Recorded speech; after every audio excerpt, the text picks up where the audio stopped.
off in 1944, right in the middle of World War II.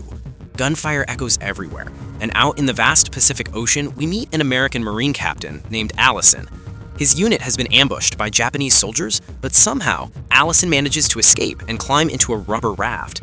He drifts alone across the sea for several days. One day, he spots an island in the distance. He quickly paddles toward it, reaches the shore, pulls the raft onto land, and starts looking around for any sign of help, but all he finds are trees and rocks. Then he notices a church in the distance. When he steps inside, he's surprised to see a Catholic nun named Angela emerging. Angela is frightened at first when she sees him, but Allison reassures her, saying, "Don't be scared, I'm American. You're safe with me."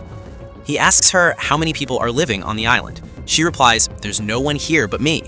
Allison can hardly believe it. Angela brings him to her shelter and offers him some food.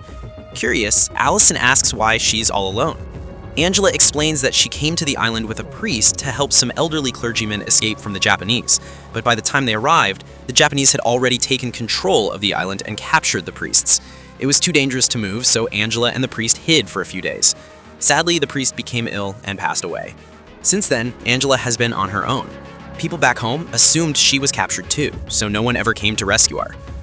Allison then opens up about his own past. He tells her he's a Marine whose unit was attacked by Japanese troops. He barely made it out alive and ended up drifting here. After resting for a while, Allison wakes up to find Angela lighting a candle and praying, seeking guidance from God. Later, the two head out to search for food. Allison climbs a tree to pick coconuts and fruit, handing them down to Angela. Still, he knows they need more protein, and when he spots a turtle in the ocean, he decides to catch it.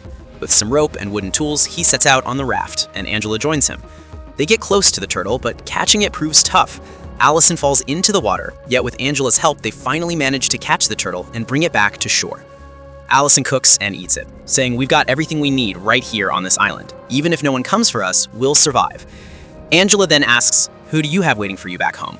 Allison admits he's an orphan, who grew up in an orphanage until he was 14. After finishing school, he joined the military to serve his country. Angela reveals that she's also an orphan. Her deep faith in God led her to become a nun. The next day, they spot a Japanese fighter plane soaring overhead. Alarmed, Allison quickly hides with Angela, knowing they'll be in danger if spotted. He tells her they need to stay hidden for a few days, and mentions a cave he discovered earlier.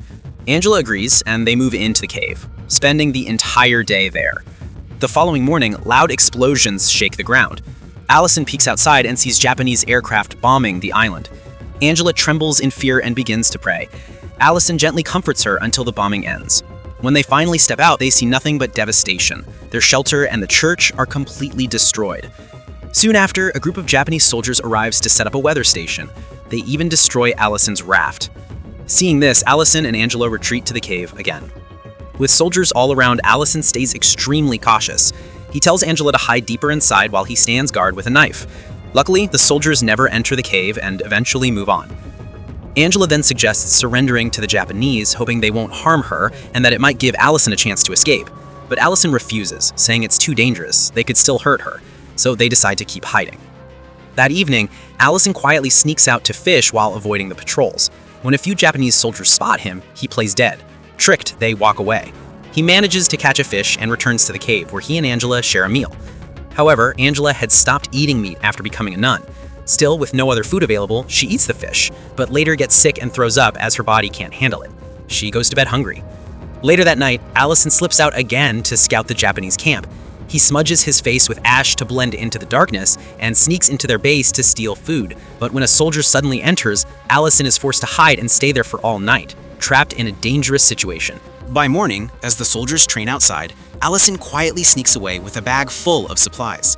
Back in the cave, Angela wakes up to find him missing and panics, fearing he's been killed. She breaks down crying until Allison finally returns safely. Overwhelmed with relief, she listens as he explains where he went, though she scolds him for leaving without telling her. Allison apologizes and promises not to do it again. The next day, Allison surprises Angela with a small gift, a flower and a comb. She smiles, touched by the gesture. Curious, Allison asks if she's ever thought about living a normal life instead of being a nun. Angela explains that she hasn't taken her final vows yet. The church allows 5 years before making a permanent commitment. Suddenly, they hear distant voices and realize the Japanese soldiers are preparing to leave the island. Overjoyed, they finally feel free. With leftover supplies from the camp, finding food is no longer a problem. One evening, Allison opens up about his life, how he's been lonely for as long as he can remember and has faced countless hardships. But now, he tells Angela he wants to be happy with her and asks her to marry him once the war ends. Angela is stunned. She gently tells him that she's devoted her life to God and cannot go back on that promise. Allison is crushed, but quickly apologizes if he's offended or hurt her. That night, while eating, Allison discovers a bottle of Japanese liquor and drinks too much. Drunk and emotional, he begins mocking Angela's vows and compares their situation to Adam and Eve alone on a deserted island. Deeply hurt, Angela runs out into the stormy forest and collapses asleep in the cold rain. Allison searches desperately for her, but can't find her in the dark. The next morning, he discovers her unconscious on the ground. He lifts her into his arms and carries her back toward their camp, but spots that the Japanese soldiers have returned. He hurries her back to the cave, where her condition quickly worsens. Determined to save her, Allison risks his life again and sneaks into the Japanese camp to steal blankets and medicine.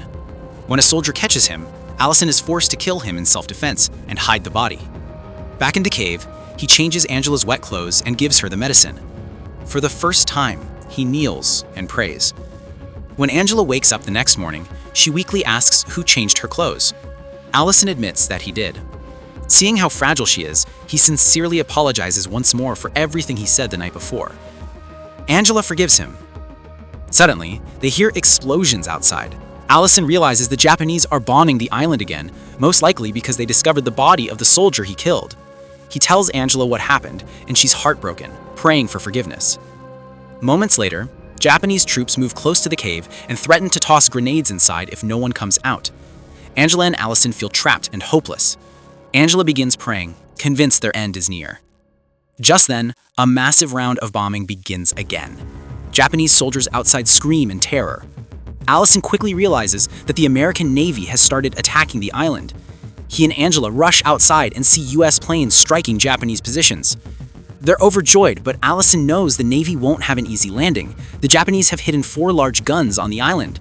He tells Angela that God would want him to help the American soldiers. Angela nods and gives him her blessing. Allison runs through the battlefield, bravely destroying the guns one by one. Even though he's injured in the process, his courage saved countless American lives. Soon, the Navy halts the bombing and safely lands on the island. Angela rushes out to tend to Allison's wound. Allison looks at her and says, "It's time for us to say goodbye. We may never see each other again." Angela replies softly, "Even if I don't spend my life with you, you'll always have a place in my heart." The American flag is raised proudly. When the Navy captain spots Allison alive, he's stunned. They all thought he was dead. Allison is placed on a stretcher as Angela walks quietly behind him. Allison never tried to force Angela to love him or abandon her faith, and Angela always respected him deeply. This movie reminds us that true love isn't always about being together. Even when two people are apart, their hearts can still stay connected. And that's how the movie comes to an end. Friends, if you were in Allison's place, would you risk your life for your country? Let us know in the comments below. Thanks for watching. Don't forget to like, share, and subscribe. See you in the next video.